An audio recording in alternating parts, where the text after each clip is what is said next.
Bonjour et bienvenue à notre méditation de mercredi. Les deux premiers chapitres du livre de Genèse nous montrent que le monde que Dieu a créé était un monde parfait. Dans Genèse 1, 31, nous lisons « Dieu vit alors tout ce qu'il avait fait et voici, c'était très bon. » Tout était parfait, y compris la relation entre Dieu et l'homme et la femme qu'il avait créés. Adam et Ève jouissaient d'une communion parfaite et pure avec Dieu. Et normalement, quand on jouit d'une telle relation avec des amis, on est content de les voir. C'est un plaisir de passer du temps avec celles et ceux que nous aimons, n'est-ce pas? Mais ce n'est pas du tout ce que nous voyons dans le 8e verset du chapitre 3. Et je vous invite à lire avec moi.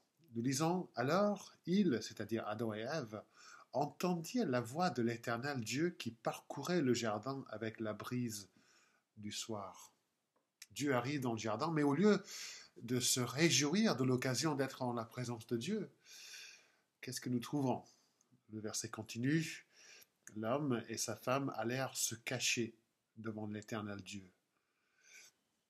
Ils se cachent. Pour la première fois dans l'histoire de l'humanité, on se cache, on s'enfuit de la présence de Dieu.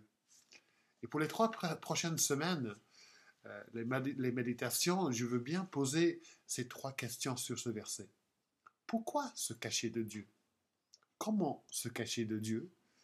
Et puis, quelle est la réponse de Dieu quand on se cache de lui? Donc, pour cette méditation aujourd'hui, nous posons la question, pourquoi se cacher de Dieu? Et la réponse est dans le verset 10 du chapitre 3. Et là, nous lisons, Dieu pose la question, où es-tu? Et Adam répond, j'ai entendu ta voix dans le jardin et j'ai eu peur. L'homme a peur de Dieu. Il a peur de rencontrer Dieu. Il dit qu'il a peur parce qu'il est nu. Mais en réalité, il a peur parce qu'il vient de désobéir à Dieu. Il vient de violer la seule prohibition que Dieu lui avait donnée. Son péché contre Dieu a complètement bouleversé et gâché sa relation avec lui. Adam se cache parce qu'il a une mauvaise conscience, il a honte. Il sait qu'il est coupable, mais il ne veut pas l'admettre. Il ne veut pas confesser sa faute, donc il se cache. Et honnêtement, qui d'entre nous ne s'est jamais caché de ses parents après avoir fait une bêtise?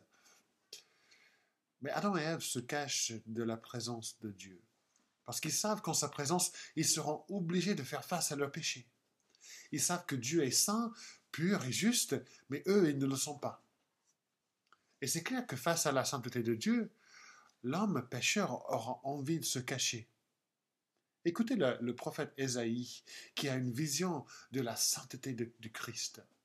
Il dit « Malheur à moi, je suis perdu.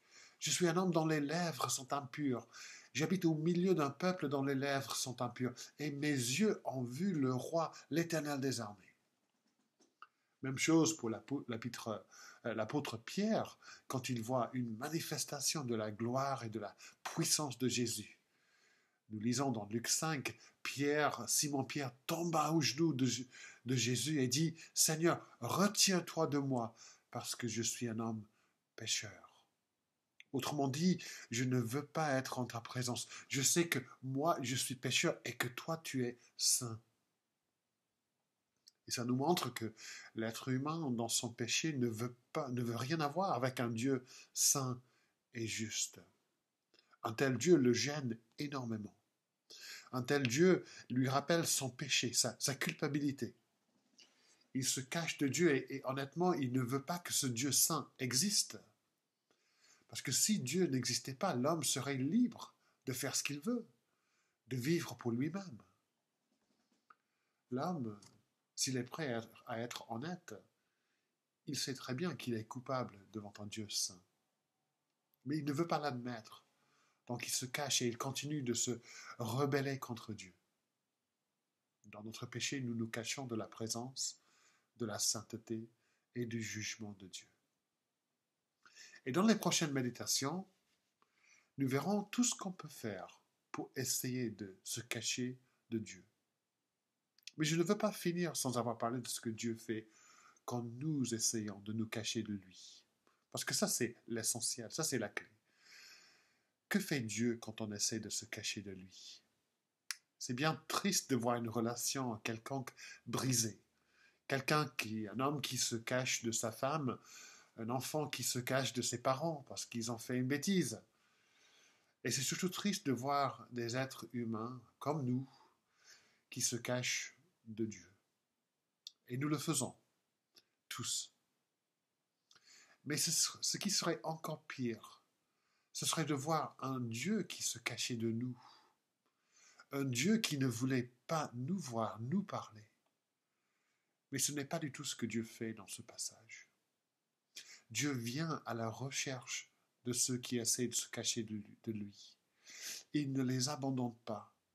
Il vient leur faire grâce. Il vient restaurer la relation brisée. Et c'est ce que Dieu continue à faire. Il vient à la recherche des gens comme vous et comme moi. Il vient nous chercher, nous sauver, restaurer la relation brisée. Pendant que nous voulons nous cacher, Dieu vient nous chercher et nous sauver. Et ça, c'est la bonne nouvelle de la foi chrétienne. Dieu agit pour sauver et chercher et sauver ceux qui se cachent de lui. Que Dieu bénisse cette méditation à nous tous.